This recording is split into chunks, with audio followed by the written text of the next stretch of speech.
졸업 논문 제출 후 졸업을 했습니다. 재학생 당시 교수님께서 제 논문을 가지고 후생팀을 만들어 학회에 나가고 싶다라고 말씀하신 적이 있었고 저도 그러라고 대답은 했습니다. 졸업 후 논문 포기각서를 써달라는 연락이 와서 그건 싫다고 했습니다. 그런데 알고 보니 얼마 전 교수님께서 제 동의도 없이 학회에 졸업 논문을 제출했고 수상까지 했더라고요. 논문에는 제 이름도 없고요. 제자의 논문을 무단으로 사용한 교수님께 법적 책임을 물을 수 있을까요? 보내주셨습니다. 제자의 논문을 학회에 내고 수상까지 했다고 합니다. 교수님께 어떤 법적 책임 물을 수 있을까요?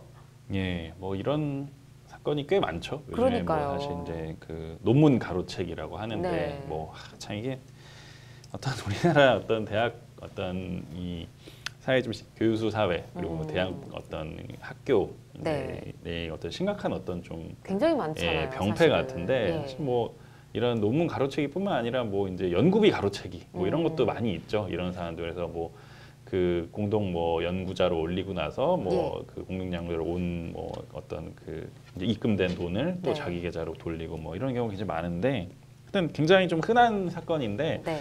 당연히 뭐 법적 책임 물을 수 있습니다. 그렇겠죠. 그래서 뭐 일단은 이게 논문이 저작권이잖아요. 저작권의 보호를 받고 저작자이기 때문에 이 논문의 경우 이제 저작권이 제자에게 있는 거죠. 자기 졸업 논문으로 자기가 제출한 거니까 네. 뭐 교수님이랑 같이 공동으로 한 것도 아니고 본인 단독으로 작성해서 제출한 거기 때문에 저작권이 본인에게 있고 이거를 뭐 동의도 없이 이렇게 무단으로 사용하고 뭐 이용 배포해서 제출하면 당연히 저작권법 위반으로 처벌을 받고요. 예. 또한 이 학회 이제 이제 지금 학회 뭐 제출 받고 학회에서 이제 시상도 할 거 아니에요. 네. 그런 어떤 학회의 업무를 방해한 거죠. 위계로. 그러니까 아. 본인의 논문이 아닌데 자기 이름을 달아서 제출을 한 거기 때문에 예. 일단 이 지금 그 논문 작성자에 대해서는 저작권법 위반죄가 성립을 하고 학회에 대해서는 또 업무 방해죄가 성립할 수 있습니다. 알겠습니다. 저작권법 위반, 업무 방해죄 해당이 될 수 있겠고요.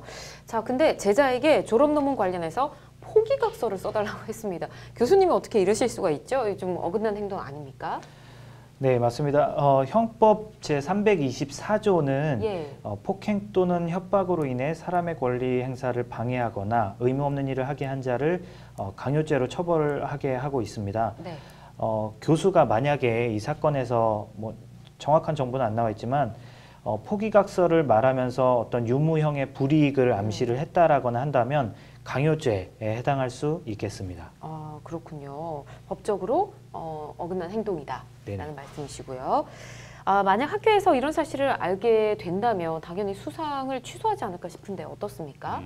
예, 뭐 당연히 논문 제출 행위가 아까 말씀드렸듯이 형사처벌 대상이기 때문에 그러니까요. 당연히 뭐 취소 사유가 될 것으로 보이고요. 이게 알려진다면 당연히 학회에서는 응당의 조치를 취하겠죠. 그렇겠죠? 그리고 만약에 네. 안 한다면 네. 뭐 이것 때문에 불이익을 본 다른 어떤 그 수상자들, 그러니까 뭐 차점자도 있었을 거고 그리고 예. 뭐 그런 뭐 학계를 상대로 민사소송도 할 수 있을 거고요. 예, 그렇게 될 것 알겠습니다. 같습니다. 네.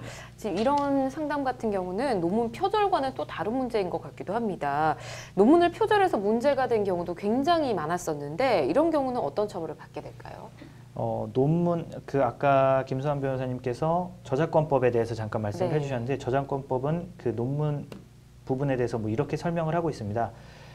인간의 사상 또는 감정을 표현한 창작물을 저작물이라고 일단 규정을 하고 있고요. 예. 그리고 논문을 어문 저작문의 예시로 들고 있습니다. 그래서 논문은 분명하게 저작물에 해당을 하는 거죠. 예. 그래서 논문을 표절하는 행위는 분명하게 저작권법 위반 행위로 그에 따라 처벌을 받게 됩니다. 알겠습니다. 표절 뭐 요즘은 많이 이제 사그라든 것 같긴 한데 예전에 굉장히 많이 이슈가 됐었던 것 같습니다. 근데 지금 상담자분 내용을 보니까 재학 당시에 교수님이 후생팀을 만들어 학교에 나가고 싶다라고 말씀하신 적이 있다고 하고 뭐 상담자분도 뭐 그러라고 대답을 하셨다고 했거든요. 이 부분이 문제가 되진 않을까요?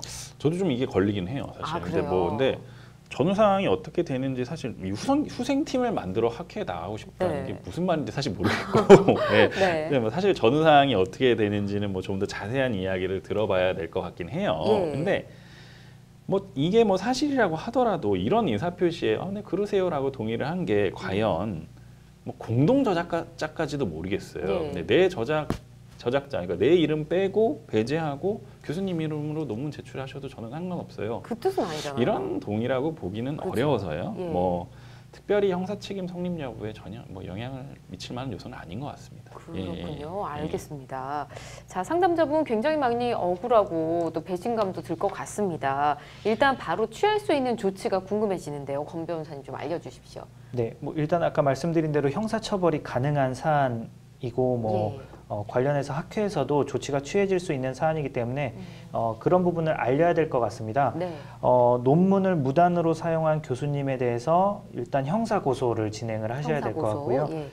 그래서 처벌이 될 수 있는 상황을 만들어야 되고 예. 그리고 관련해서는 손해배상을 청구를 함께 하셔야 됩니다. 민사소송으로서. 네. 그리고 학회에도 이러한 부분들이 잘 알려지지 않았다라고 한다면 학회에 이러한 사실을 알려서 수상이 취소되도록 하는 등의 조치를 취하셔야겠고 만약에 학회가 조치를 취하지 않는다라고 하면은 예. 어떤 형사 고발을 해서 업무방해에 해당한다라는 점을 직접 알리는 방법도 있을 것 같습니다. 예, 알겠습니다. 당장 조치를 좀 취하셔야 될 것 같네요.